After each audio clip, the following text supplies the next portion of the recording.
Would you like to accelerate your career and reach your full potential in just minutes a day?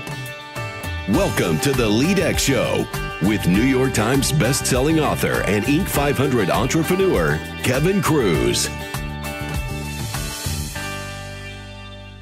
Welcome to the LEADx Show, everyone. I am Kevin Kruse, here to help you to get 1% better every single day.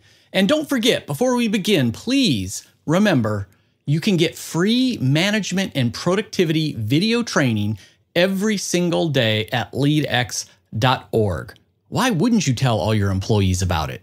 Today on the show, I talked to the president of a fast-growing company that franchises, wait for it, doggy daycare. You're going to hear how she's pivoted her career several different times, what her favorite book is for establishing a rhythm of communication, and our challenge of the day based on her failure story is, today remember, less I, more we. Listen to yourself. How many times are you using I, and how many times are you using the word we? Our quote of the day: every child is an artist. The problem is how to remain an artist once he grows up. Pablo Picasso. Our guest today spent most of her career in franchising, starting as a franchisor at Kruse International. Today, she's president and leader of the pack at Camp Bow Wow, which has 140 different locations, making it North America's largest provider of doggy daycare, boarding, and training. Our guest is Christina Russell. Christina, welcome to the show. Oh, thanks so much for having me, Kevin. It's a pleasure. Now, Christina, I always start with the same first question because I love failure stories. They're always stepping stones to lessons that we learn that make us greater. So I'm hoping you will share one of your failure stories and what did you learn from it? Oh, sure. You know, I totally agree with you that sometimes the school of hard knocks is the most powerful school. And I will say that one of the biggest fails I ever had was in my real first big leadership role. And it was when I was promoted up in Kruse to lead operations there. And it was a team of about 35 area directors and another 50 or so contractors that we worked with as mentors. And I had come from being a member of that team to actually getting the opportunity to lead the team. And it was one of my really good friends and dear mentors that helped me get the role. And she had been my boss and helped me to become her boss. And I was struggling at the beginning to really get my people behind me. And I couldn't figure it out. It just felt like, okay, well, they're resisting me. I'm not sure why. And this mentor, she came to me and she said, Christina, do you feel like you're having trouble getting the team to really rally around what you're trying to do? And I said, yeah, I do. And I'm not sure what it is, but I think it's just because they can't accept me because I was once their peer. And she said, I'm going to tell you something, and I just wanted to sit with you and see what you do with it. And she just said, more we and less I. And I thought, me? You know, is that something that I'm doing? You know, what's the story with that? And so I really started thinking about it, and I realized that she was right, that I think I was just, trying to get my confidence under me and going gung-ho, trying to lead this charge. And it was me, I, here's what I'm going to do to fix it. And when I changed that language and really started to think about it as a team effort and to bring them in earlier in the decisions and make them a part of it, it made all the difference in the world. And so I will say that was a huge lesson for me. And it's something that I still think about now as I'm trying to move forward, is you got to bring them with you. You've got to make the people a part of the solution. I love that story. And it is something that I continue to struggle with. I mean, very often we are promoted into management or into higher levels of leadership because, we are very effective. We often do have more experience than the people on our teams, but in that role, it's not so much about us having all the answers and fixing all the problems. It's getting results through that team and growing them along the way. And that can be hard for us to pause and remember, I think. Oh, for sure. And, I think about that woman, Janie, and how she really, put her own pride aside and helped me to step into the role that I did.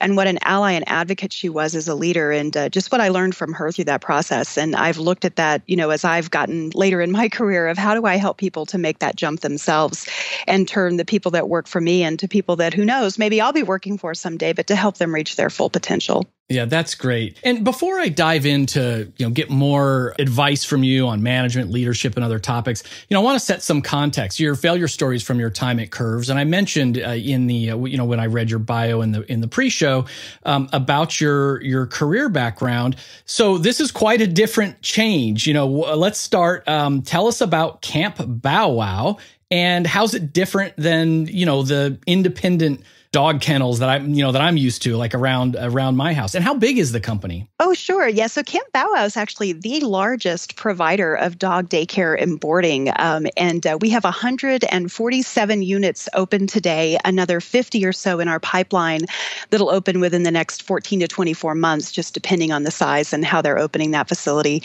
And what makes this brand different is we've been around for a really long time, and we figured out a formula for growth that really works. And so it's a little different than a traditional, what people might think of as a kennel, because we don't lock the dogs up all day. Instead, the whole idea of camp is just like camp for your kids. You bring the dogs so they have a great experience while you're traveling or on vacation, or even when you're at work every day. And they get to play all day with other dogs of similar size and similar temperament. And they do get rest breaks throughout the day if they need it. So they've got comfy cots and cabins where they can go lay down. And it really is around that camp theme. And the brand has been built on that. I mean, so many of the competitors, they talk about a hotel or a spa or different types of things, and it just doesn't resonate with pet parents in quite the same way.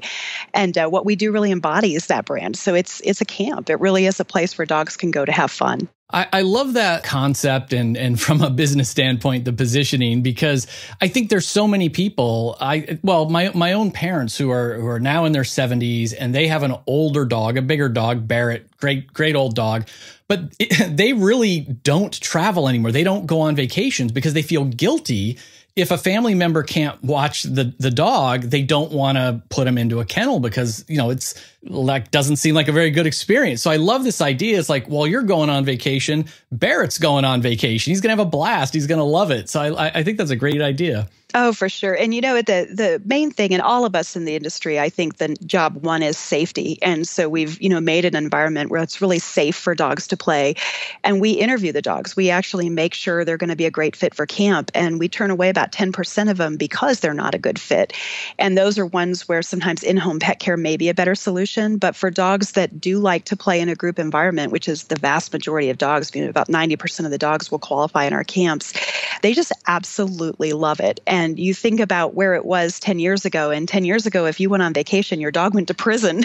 And now there's a lot of options out there, but we love what we do with camp. And, it's interesting just watching the people that come to this, because so many of our franchisees are leaving C-level jobs and getting out of corporate America to start their own business. And it's a business that they're really passionate about. It's something they love. That's great. That's great. And coming back to sort of your thoughts about leadership advice, management advice, you've had a lot of different success. I mean, initially running multiple franchises yourself, where clearly you can't be doing everything by yourself, day to day. And then you mentioned the senior leadership at Kruse, now leading Camp Bow Wow. When it comes to like goal setting, objectives, how important is that? Is that sort of in your toolbox as a manager, or how do you think about, sharing goals or objectives with the team? I was so blessed early in my career to have great mentors. And when I was 23 years old, I was actually working as a science writer at the National Laboratory in Los Alamos. And they had a program there where they would put you through Franklin Covey's time management program. And it was the old school week-long program where you got the paper planner. And from that early, time in my career, I was taught, write your goals down. And it is amazing what a difference that makes. And it's an exercise that since I was 23 years old, I've done. And I think it's been absolutely critical to help me navigate my career. And now as a company, certainly this is something that's just absolutely critically important. And so we do an exercise every year, an annual retreat where we set goals for the coming year, very specific, measurable goals. And we bring the entire team down to every member of the team into that process. So the company goals drive the team goals, and the team goals drive the individual goals. And everyone has those written goals, and we revisit them throughout. And, from those goals then become our quarterly tasks. And so everything fits together. And there's a lot of pride around that you see. Certainly, it resonates with me, but I see it in the team members that we have. It may be their first experience with this, but when they've written some things down that they want to accomplish, and we don't just do it professionally. We have our work goals, but we have them write professional growth goals. And also if they want to share their personal goals, that we can support them in that as well. And that pride they have at the end of the year when they've achieved those things is something that it's really valuable for us as a company, because it really builds a great culture, and it builds a lot of just commitment to the brand, because they know that we're committed to them as individuals and to their growth as well. That's a great idea. It's not something that I've done myself, is having team members include personal goals along the way, because, I don't really believe in these days anymore a work-life balance. It's just life. It's like a work-life integration or blend or something. And so to be able to celebrate with people or encourage people, not just on the work goals, but the personal goals, that's pretty powerful. Well, and where this came from was just recognizing that so often team members, and, ourselves included, when you move into leadership, typically you move there because you're just passionate about the work you do. And it's so common for people to put, like you say, a work-life kind of differentiation there, and the work stuff gets done, but the life stuff always seems to be secondary. And so a lot of times the goals that we're getting from team members on a personal level are really more about setting boundaries on schedule and things that we can support them. So they are, making the time to go do some of those things, like watching their kids' soccer match, and still able to achieve those professional goals in the context. And, I'm a firm believer in that kind of flexibility. And like you say, the integration is absolutely critical, but you've got to know as a leader what that person is trying to accomplish holistically, or you're going to end up burning them out professionally and having to train the next one behind them. And so it's a lot of really just trying to make sure that this is a great experience for them, just like it is for the company. It sounds like you have a great culture there. Again, I believe engagement and culture is really at that frontline manager level, and this is a great tool, as you said, to make sure that people are managing the whole person. Oh, yeah, for sure. And, there's great tools out there. I discovered a book about, I guess it was a year and a half or so ago, called Traction by Gino Wickman, that gives an operating system for how you can get some rhythm with the business and really get everyone engaged. And it's been a great tool. And I think sometimes, as leaders, it's finding those things that resonate with you and that then the team can understand. So it gives you a system to work from. I just wrote that down. I am a book junkie. I read about a book a day, and I've not come across Traction. So that's amazing. Oh, wow. Yeah, it's one that I've heard a lot about in the franchise circuit, because obviously, being a franchise brand, we're very involved there. But it's been a great book, just from the perspective of putting an operating system in place to get people engaged. That's fantastic. And another sort of fundamental management principle that really changed my world for the better is when I, as a manager, as a leader, started doing one-on-one meetings with my direct reports. And I do them weekly. Usually I call Monday is for meetings. So I tend to stack them. I tend to stack them all up on Mondays, which isn't a whole lot of fun, but they're very valuable. And I'm just curious, your own thoughts about the value or not, and any tips around, meeting with your direct reports on a one-on-one basis. Yep. Career-wise, I will tell you, I again have had good mentors along the way who have provided that for me. And knowing that I had the time from some of the people that I worked with to be able to pick their brain, understand their perspectives, and to really make sure that we're aligned before I moved forward was absolutely critical to my success. And, I try to provide that same to my own people. Mine isn't meeting Mondays. Mine's meeting Wednesdays. Wednesdays. Yep. And so usually midweek, I've got just a stacked day of providing that time to the folks that are leading the various departments to make sure that we are on the same page, that if they need support, because that's really my role, is to support them and to help them be successful, to provide them the resources to make sure that, we're in alignment on the vision. And they need that time with you as a leader. If you don't provide it, they're guessing, and guessing isn't comfortable, and it usually ends up creating mistakes along the way. And so the time is absolutely critical. It's tough. And I think as leaders, a lot of times we're people who don't like to have that, sitting in a chair all day kind of day where you are doing meeting after meeting. But those kinds of one-on-one sessions can be absolutely critical to the success of that individual in the role that they play. And that means it's the success of your company as well. And I guess, last sort of advice type question, you have really an interesting career, and we've already sort of touched on it. You were an editor of physics books at Los Alamos National Labs. You opened and ran, 4 Kruse franchises, so health and fitness space. Then and then you stay in that space, but move up into the corporate level of Kruse, and now you're growing and leading Camp Bow Wow. So the question is, what advice would you have to a young professional who wants to have an amazing career? career, but specifically, like, you've moved around a little bit. You know, I have 3 teenagers. One's in college, one's about ready to go off to college, and they talk all the time. Oh, I think I want to be this. And it's like, they think they're going to be it for the next 80 years of their life or whatever it is, right? And I look at your career and I'm like, yeah, you know, just worry about job number 1, because odds are job number 2 could be very different. So what advice would you give to young people out there when it comes to career success? You know, there's a few things about it.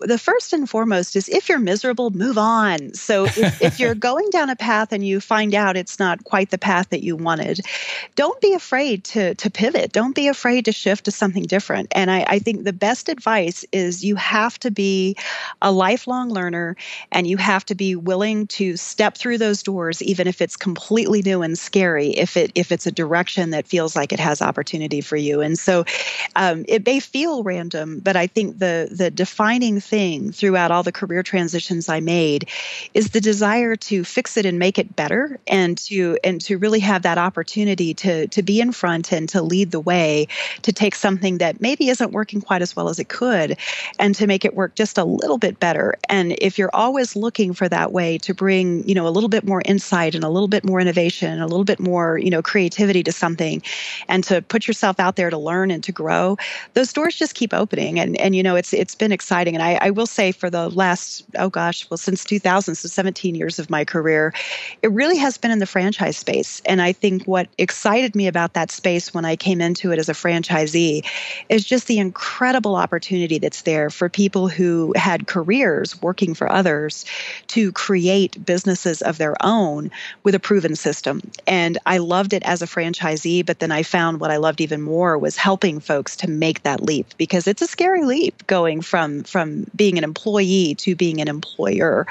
And franchising is just a really exciting space for that. And certainly the pet industry is an exciting industry. So I've just been very blessed to bring those two things together with where I am today. Yeah, and I really want to make sure that our listeners, you know, heard you say proven system. And, you know, while there's no guarantees in life, I think that I haven't run franchise myself. So I'm a serial entrepreneur, had, you know, started several different companies, and it is hard. And even though I start them in the same or similar industry, it is hard. And I think there's a lot of people out there that are entrepreneurial, that want to be their own boss, but could use a little bit of help or guidance. And that's where I think whatever the franchise is, you know, the franchise space is exciting, is I think it reduces the risk when you can be given that playbook, when you don't have to be the marketing expert on day one and all of those things. And you know, I encourage anybody, and because I know I hear it from a lot of our listeners, you know, people who are looking to do career pivots,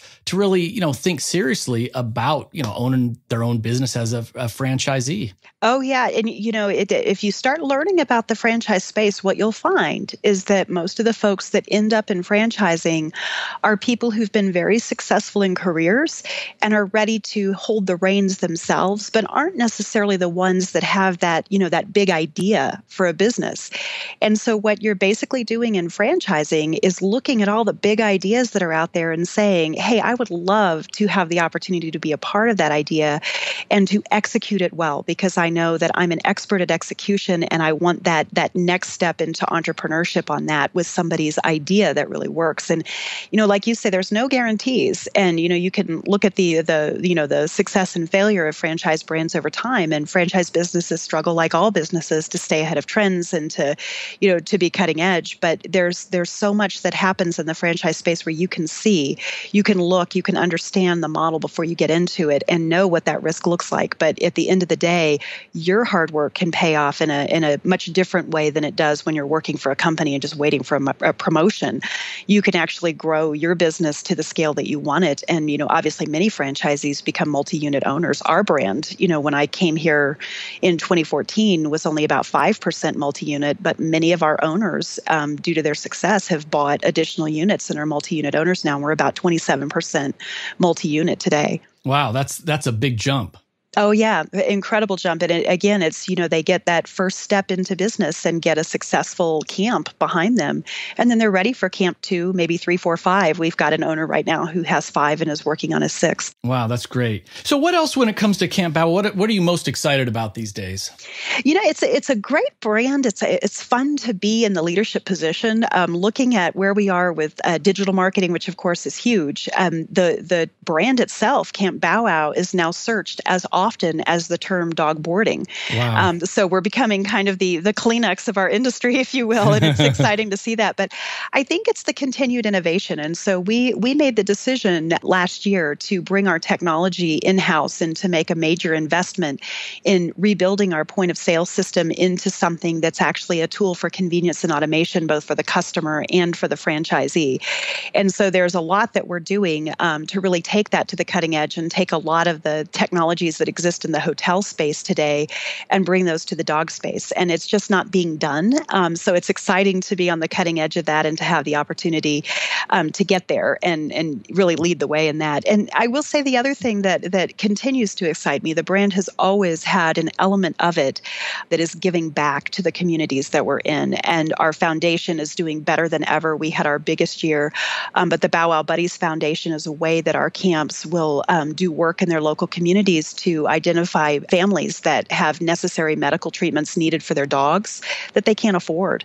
And oftentimes it puts families into a position where they have to make a very difficult decision to give their dog up. And that's horrible. So we work to give them grants to be able to afford those medical treatments. And it's just really cool to see how the franchisees and their customers really rally behind that and the good that we've been able to do. And of course, we do a lot of adoption events and other types of charity work as well. But it really makes you just feel great about coming to work every day when you know that there's more to the business than just the financials. It really is about something that means something to people in a really deep way. And I just love that.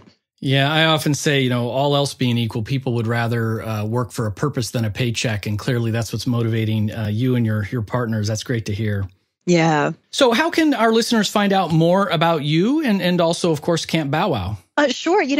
We are very active on LinkedIn. So if you're looking for, anything professional about Camp Bow Wow, myself included, you can find us on LinkedIn.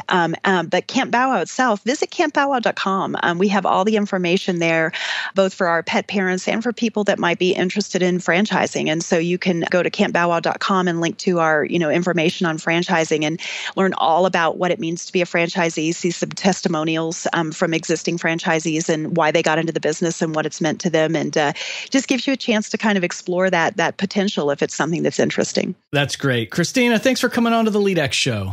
Oh, well, thank you so much, Kevin. It's been an absolute pleasure. LEADx family, that wraps up another mentoring session packed with advice just for you.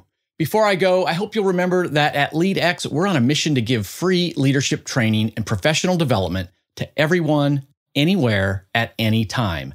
Visit leadx.org to check out our free course of the day and our weekly live webinars. And if you're the kind of person who always says thank you, please take 1 minute to go leave a rating for the LEADx Show on iTunes, because we're at 246 reviews and we need to get to 300. We get about 2 ratings a week, which is less than 1 per show. My heart is breaking. But big thanks to the new reviews from last month from Masahi, Annette's Guy, ZinTim69, Mike 071966, Stacy H331, Kaplan and Carolina, Princess Rose Love, McGahee01, and Living with Intention. And of course, because leadership is influence and we are all leading all of the time, it's just a question of whether we're leading in a positive direction or a negative direction. How will you lead today?